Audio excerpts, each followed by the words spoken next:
What's up, everybody? This is Trey, Biddy with Hog Sports, coming to you from Hog Sports Studio. Daniel Gafford foregoing the NIT and his last 2 years of eligibility to declare for the NBA draft. We're going to talk Razorback recruiting with Danny West, and we're going to get into Arkansas's matchup with Providence in the NIT. It's all happening on Hog Sports Live.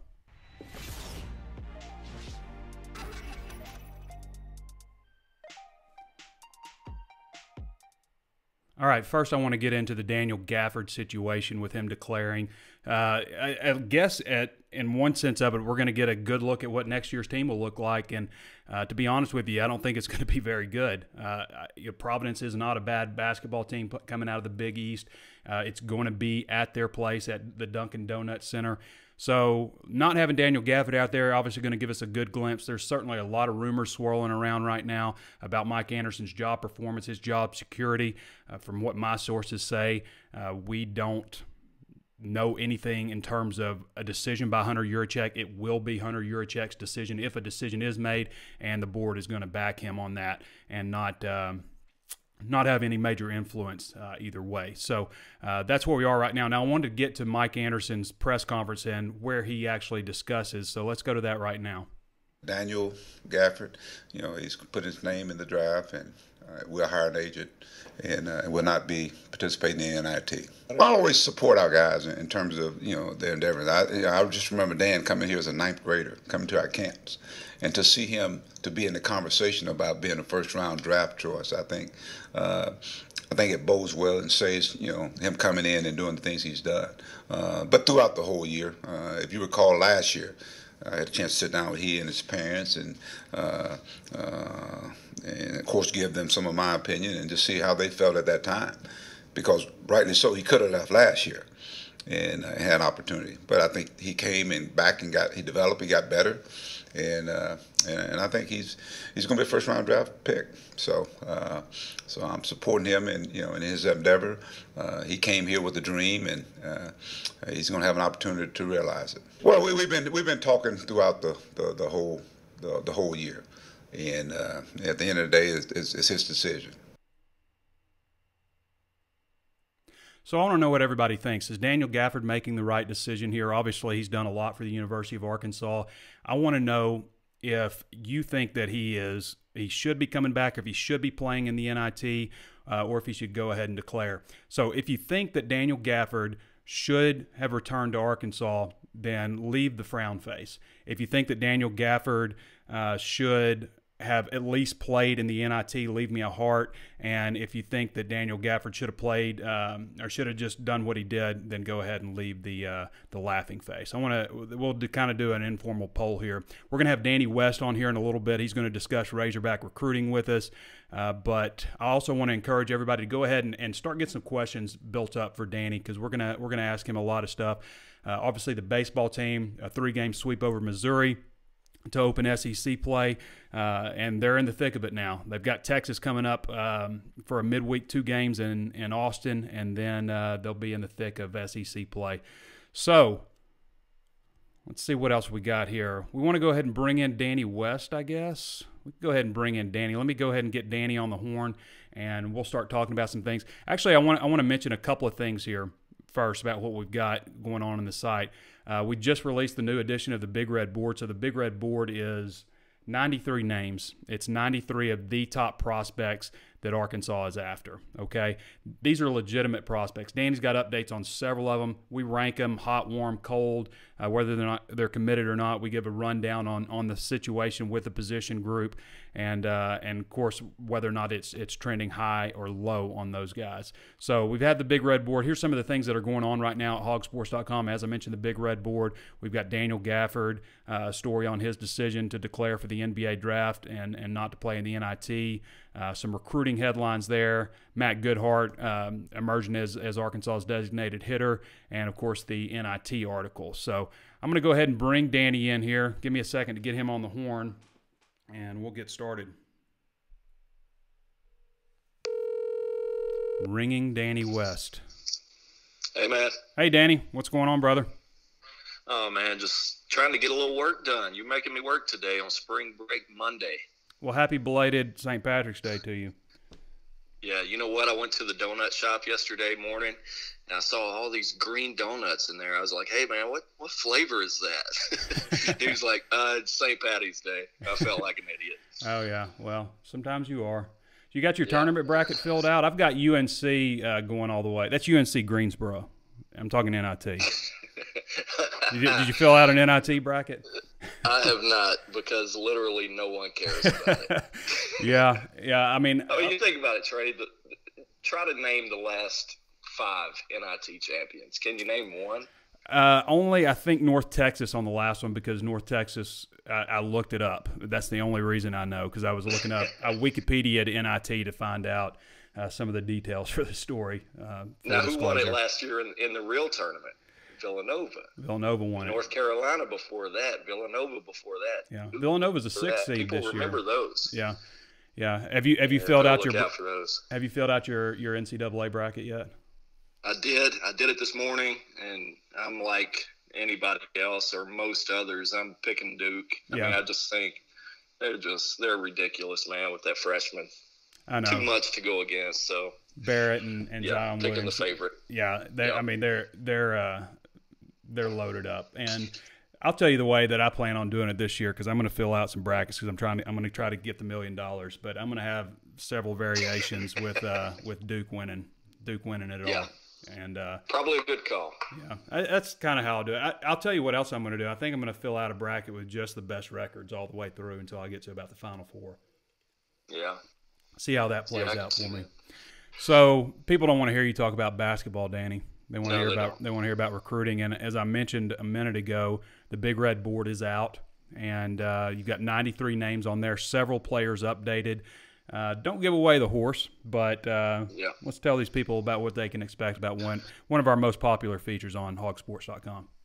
Well, you surprised me with that number. I didn't know it was 93. 93, I counted them. Felt like 903 going through it there. But we had some guys move up, but we also had some guys that we moved down and actually even took some guys off the board completely this time around. And that's to be expected when you start getting into March. You know, teams start their spring practices, prospect days, a lot of opportunities to get on campus, and you know, things start sorting themselves out a little bit for a lot of guys, because you can go all of January and February telling the recruiting writers, hey, I'm going to visit during spring ball. And once that rolls around, they don't show up. I mean, you can start putting the pieces together a little bit on some of these guys. The ones that do show up, and they've had several that have been here a few times already on this calendar year, so you know it's real with them, and we'll keep pointing those guys trending upward on that Big Red Board. But the others, you miss so many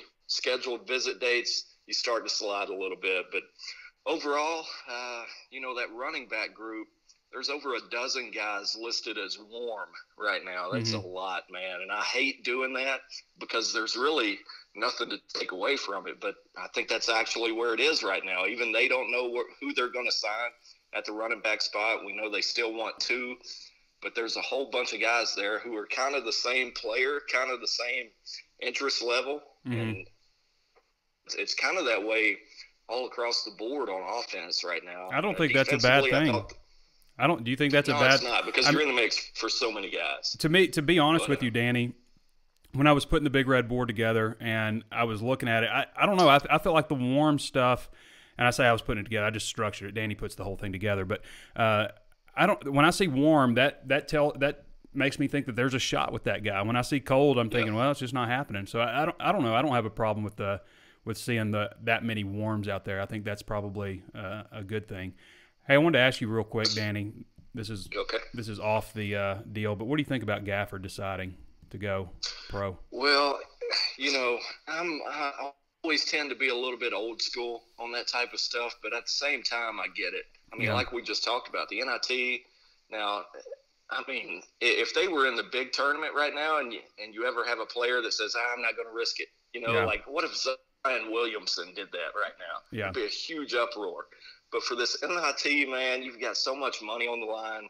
Even if you win it, you're essentially 69th place in the country for winning that tournament, right? Yeah. Because 68 teams get in the real one, the one that people actually care about. I wouldn't risk it. You know, if that's my son, I don't know that I would risk it. So while But I am a little bit, he's not playing football here, though. You know, I get it. I've got to say here, Danny, I like what Charles Barkley said, and that players play. Now, it's easy for me to say that. I'm not in Daniel Gafford's shoes. Millions of dollars aren't on the line.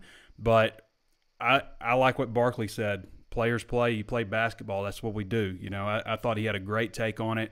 But at the same time, that was a different era, and people look at things differently now. There's a lot more information and stuff. But I kind of wish – a whole lot of money. I kind of wish – a lot of money, man. We're talking about a game, and he's got a shoulder. You know, he came down on the shoulder. You could tell by the way he came down on his elbow, it raised his shoulder up, and that could be part of it too. So we have to factor that in there. But I don't know. I still like what Barkley said. But again, I'm not Daniel Gafford. I don't have millions of dollars on the line. Easy for me to say. But the one thing is that Daniel Gafford did a lot for this university and deserves everything he gets on the next level. Sorry to interrupt the recruiting. Let's get back to the Big Red Board, though. Yeah, defensively, Trey, I think, I talked about the offense is kind of blurry right now. You got so many guys in the mix at all these different positions. But on defense, this time around, I felt like it started to, I don't know, you could kind of start shedding some light and seeing some separation with some guys, particularly on the defensive line. Of course, they've already gotten a commitment from Jashad Stewart, weak side defensive end, outside linebacker. You can call him whatever, but you got Aaron Moore on campus last weekend, an outside linebacker. Of course, you brought in the two Memphis guys, Bryson Eason, Martavius French. I've got all those guys listed as hot now. And then in the back end and the secondary, Darius Snow all of a sudden sets up an official visit. We've taken him from cold all the way up to warm now after he set that visit. Dawan Gibson came in from Murfreesboro, Tennessee, another safety prospect. Jaron Thompson shoots up this week after telling us last weekend that Arkansas is now his number 2 school, or in his top 2, I should say. He didn't say number 2. So, and then at cornerback, man, just go look at all those names right there. Mark Smith is getting after it, and it's not just a bunch of 3-star guys. There's a whole bunch of 4-stars there, and that's just kind of one of my general takeaways. He's swinging for the fences right now. We'll see what he comes away with. Danny West joining us. I want to ask everybody real quick here to, if you haven't thrown us a like, go ahead and throw us a thumbs up or anything like that. Try to stay away from the heart and the smiley face and laugh face because I want to kind of see where everybody's thinking on Daniel Gafford's comments. But throw us a like, share the video if you haven't shared the video. Be sure to follow the page and go ahead and get your comments and questions in for Danny right now. So let's see what we got real quick, Danny. And I want to remind everybody, all that information there is available on hogsports.com in full. Some of the stuff, Danny just touched on it right there, but it's a really in-depth list of kind of painting the big picture of where Arkansas is in Razorback recruiting. It is a VIP article. Like I've said before, we do have a lot of free stuff on hogsports.com, mainly stuff that comes out of press conferences, some breaking news type of stuff like that. But if you want the inside VIP stuff for Razorback recruiting and, of course, the other kind of analytical stuff and breakdowns and well-researched stories that we do at Hog Sports, you'll have to sign up for that VIP membership. Let's see. Carson Bauer, Arkansas will never get to be a basketball school again. Arkansas was never a basketball school. Arkansas was never a basketball school. And the reason they weren't is because football, no matter, even in the 90s, when everybody was in love with Arkansas basketball, and it was a close second, and the football program was down, even then it was still a football school. And I can tell you just from an analytical standpoint, the traffic that's driven on our website and stuff, football is still king. And of course, it's not like football is standing out. They won 2 games last year. I think there's a lot of hope for football, Danny, don't you? I mean, they just won 2 games, and it's 2 different circumstances. I mean, you got Mike Anderson in year 8 with the basketball program. Here they are in a rebuilding year going to the NIT. The future doesn't necessarily look bright when you look at the players returning. And then you look at football, a 2-win team. The staff is heading into their second year, just finished their first year, I should say, recruiting at an extremely high level, branding themselves. 2 different situations, don't you think? Yeah, absolutely, and you hit it right there. It's all about recruiting with football. Have you ever seen a program go 2-10, have the worst season in school history, and people still feel pretty good about things because of that recruiting, right? It's been impressive, yeah. And they're recruiting right now off a 2-10 record. I mean, last year they were recruiting off of hope, and we're going to do this and that, and we're building for the future. And then there's that stone cold, hard 2-10 staring you right in the face, and they're still bringing in elite prospects. Here's the key, though, Trey. You've got to keep that going, and at some point that's going to run out, right? Yes. That newness. So the key is you've got to go win games this fall. Yes. I'm not saying they absolutely have to make a bowl game or you've got to reach, X amount of wins this year. You've got to show drastic improvement, though, throughout. I don't even know what that looks like yet. I'll tell you what it looks like, Danny. It's being right there in the thick of it where a bowl game is a possibility, where it's not just like over, in the first quarter of the season, where you're still fighting for bowl possibility mathematically in there, and you're not getting the crap kicked out of you. I mean, you're not losing just – can't have another 52-6. 52-6 games. Those got to go. Those have to go. So you're competitive in these games. You're giving people hope for the future, and at the same time giving recruits hope for the future. That's it. Not much for that. They feel really good about it, man, and they know it. I have people all the time that ask me, hey, how do they feel about things, the coaches, And, I mean, they see the same things that we're talking about here. They know they absolutely have to go out and show a better product on the field because like we talked about, man, kids' attention span nowadays, we see it all the time, Trey. But, I mean, you've only got their attention for such a short amount of time. And once that cool, that newness wears off of it, man, you got a hard time trying to get that back in your favor. So, yeah, they understand it more than anybody, I would say. Seth Bryan Stockett asked your prediction on the next in-state prospect to commit. Who do you think it's going to be? If I had to roll the dice, I'd probably go with Catrell Wallace. Yeah, I noticed you had him hot on the big red board. Yeah, the defensive end, outside linebacker out of Bryant. Of course, you've also offered now Robert Scott and Conway. Yes. And, of course, Blaine Toll. And then, of course, Jacoby Criswell, who is yet to set up an Arkansas visit this offseason. Not a huge surprise there. It just seems like things are going in a different direction for Jacoby. And I actually told him the other day, I was like, hey, man, if Arkansas is not in this, I don't care. I still want to know what your visits are and what your plans are. He's like, oh, okay, I'll keep you informed. So good luck to Jacoby. What a great kid. But, to answer the question, I would probably go with Catrell. He's coming up on March 30th. So in a couple of weeks here, he'll be back up here for another visit. Not saying it's going to happen then, not putting any pressure on, but, he would be my pick at this time. I keep changing gears on you, but I'm going to do it again. What do you know about Raymond Hawkins? Is that guy, say Mike Anderson, he's retained and everything, all that stuff. Is Raymond Hawkins viable possibility? Yeah, I would still consider him a possibility. Probably not a great chance right now, but, beyond that, I'm really not sure what to say about him. They want him. He's 6'9", 225. And, of course, we're talking about a kid out of Findlay Prep, same school that Reggie Chaney came from. So, you've got that connection.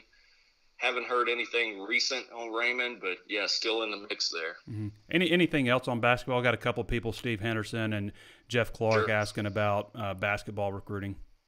Well, we know that they want at least 3, possibly 4, and at this point I would probably say it will be 4 signees total for that class there. You've already got Justice Hill, obviously, so you're looking at really 3 more spots, and you've got to have, I would say, 2 big men. I don't think you're going to find a guy that comes in and replaces Daniel Gafford in 1 guy. Now, maybe you could do it with 2 guys and kind of, roll the dice and cross your fingers a little bit. So I would expect 2 big men, and that third one, I really can't call it. There's no telling what they'll do with that one. All right, let's see what else we got here. A few more questions.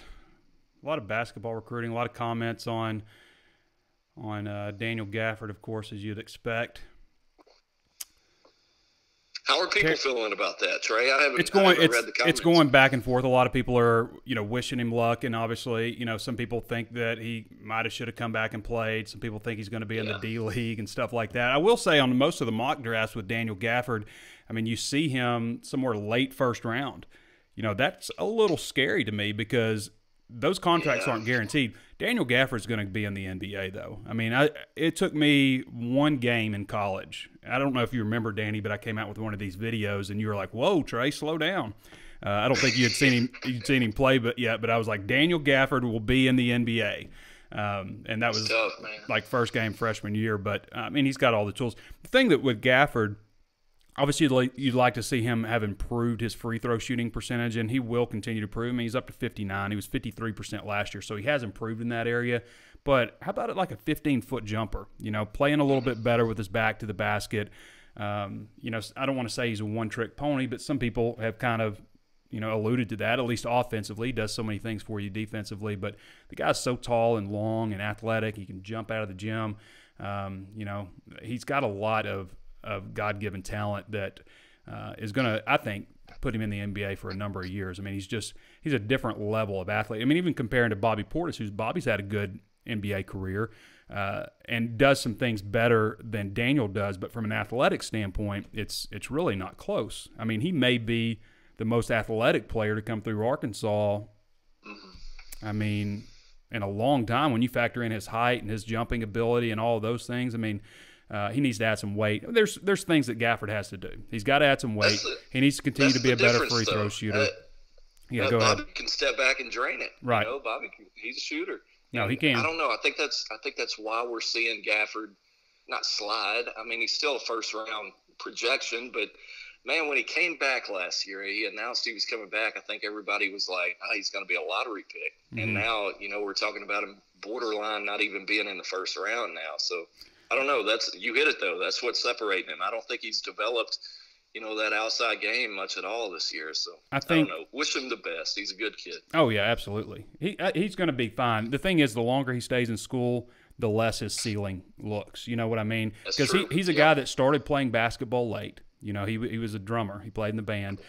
Somebody was like, "Hey, you're tall. You should come play basketball." Which those kind of stories are amazing to me. But yeah, same thing happened to me in high school. Believe it or not. Oh, same thing. Yeah, I believe that. Yeah. All right, let's see. Marcus Brown says he's the next Greek freak. I mean, both guys are long. Definitely. Gafford's he's got so much room to improve. There's some things I think he can improve. I hear people say that he's got a good stroke. He does. The ball comes off his hand fine. His elbow, his wrist, they all sync up. I think his elbow's a little out. I think he could square up a little bit better and become a better free throw shooter. Same thing with Jalen Harris. Jalen Harris kind of cocks the ball back. There's some wasted motion in his shot that I think he could clean up too. But with Gafford, being an NBA player means you practice all the time. You got to add some weight. You got to develop a 15-footer, get better with your back to the basket, and become a better free throw shooter. And I think he'll be in the NBA for a long time. I want to remind everybody we're here with Danny West, hogsports.com recruiting analyst. Like the video, share, follow, comment. Also, you can watch the video. You can listen to the video now on podcast. I'll be uploading it on podcast as soon as this is over. It'll be available on iTunes soon. It's on Spotify now. It's on Stitcher now, and should be on iTunes soon. And I'll be sure when that all comes out, and I'll get all that information so people will be able to listen when they drive. If they can't, always tune into the show. So, Danny, what else we got going on? We're about 23 minutes in. So, anything else you want to touch on before we? Well, in terms of recruiting, I want people to know it is a little bit slower this week. That's kind of by design. Of course, it's spring break. The coaches got out for a few days, and so if you're sitting back anticipating a brand new commitment or several, I wouldn't hold my breath on that. But coming up March 30th, that's really the next big visit weekend, and of course, that's 1 week prior to the red-white game, which should be another really big turnout for them in terms of recruits. So that's kind of where we're at right now. I would go check out that big red board next week. I mean, I would say in 2 weeks from now, it's probably going to look quite a bit different again. So you're going to get some more kids on campus. So it's fun time to keep up with that thing. Spring football also halfway over. There's 7 practices through right now. I know we haven't touched on spring football much, but I kind of like the way that they do that with splitting it up. You get 7 practices in, you get a break And to me, if you're really dedicated with it, you're going to get in that playbook, make sure you kind of go over it as a player, not just totally fluff off football, but and then come back for 8 practices and then have your red-white game after that. I kind of like that structure. I think, different coaches do it different ways, but I think that's not the worst way to do it. I'm with you on that. I remember, for years and years, it seemed like they would always come out. They would start spring ball for maybe 2 practices, maybe 3, and then go on spring break before they really even put the pads on. I always thought that was, I don't know, it's tough to get started and then keep your momentum, keep your focus when you're down in, Cancun or something for a week. I don't know. But, to put it further back in spring ball, I've always been a fan of that. I'll say this about Morris's practices, too. I have to admit, last year when I was going out there, they were moving so fast and people didn't know what to do. It felt chaotic to me. It felt like they were just all over the place. And now you go out there, and it's almost like there's some harmony, some rhythm to everything. You can kind of see everything flowing as the players go station to station. I don't think it's just that the coaches, the players now know what to expect better, but also some of those coaches are new with Chad Morris. So I don't know. I look out there, I see a more experienced team overall, see a much better quarterback situation. I just think that they're in a lot better shape and just getting comfortable. I mean, we were talking last year, Danny. Last year they won 2 games. They probably would have won 4, maybe 5 games last year if Brett Bielema had been back, just because they wouldn't have had to go through that huge transition with the offense. So much difference, so many things expected of you. Just so many. I mean, this is a lot to take in. I mean, we don't really give the credit for that, but it's a huge transition, and you've got a little bit of a player buy-in issue, I think, last year, but you flipped so much. You have, all the seniors from last year are gone. Not that they didn't buy in, but they're all gone. You've got the 20-something players who left early, in the last year. You've got 11 newcomers who are on the roster. 2 new quarterbacks. The old quarterbacks are gone, and then you've got a bunch of players coming in here. When August starts, I think 57% of the roster will be Chad Morris players. So it's already kind of flipped in that way. And those freshmen, they don't know anything different than what they were. Some of the other players had a way of doing things with Brett Bielema, but all these new guys are a little bit different. So let's get you a couple more questions, Danny. We'll push this out to maybe 3 more minutes or so. Marcus Brown wants to know who's the next big thing out of South Arkansas now that Traylon Burks is gone. Ooh, that's a really good question. That's a tough one right there. Answer the question, Danny. There's a kid at Foreman. His name is Chris Haywood. He's a defensive end, a 2021 kid. He's really good. I could mention a kid from Rising. I think everybody calls me a homer, but you are. Jamarian Fry. A lot of people remember the name Shamar Bracey coming out of Rising. I'm sure you do as well. Just a great athlete. Went on to Canadian Football League, had a good career, played pro a little bit. But, he's actually, Jamarian is Shamar's son, and this kid is really blowing up down there. He's expected to come to camp this summer, so maybe you can get a look at him and tell me your thoughts. But I like those two. Is there really a 5-star type Sosa game out there? Not that I've heard of so far. Mm-hmm. All right, Danny. Well, I'm going to let you go, man. I appreciate you being with us. Yeah, boy. All right, Sounds good. All right, everybody, be sure to get on to hogsports.com, read some of the stuff that Danny West is doing. Nobody's doing the stuff that Danny is doing in terms of having inside information into college football recruiting, especially with the Razorbacks, some of the content that he puts out. He's a man after my own heart in terms of working tirelessly. Danny and me are a team at Hog Sports. We're that's our baby, right, Danny? Love you too. All right, brother. I'll see you, man. Okay, talk to you later. All right, everybody, I want to thank you for joining us. If you haven't thrown us a like, go ahead and throw us a like. Be sure to share the video. If you have any more comments, I'll try to get on here later and answer some questions if I weren't able to get to them. But throw us that like, share the video, follow the page, recommend the page, word of mouth. Any of that stuff helps us get our message out. I'll be back with you guys trying to make sure that everybody knows how to get the podcast. So for Danny West, this has been Trey Biddy with hogsports.com, and we'll catch you next time.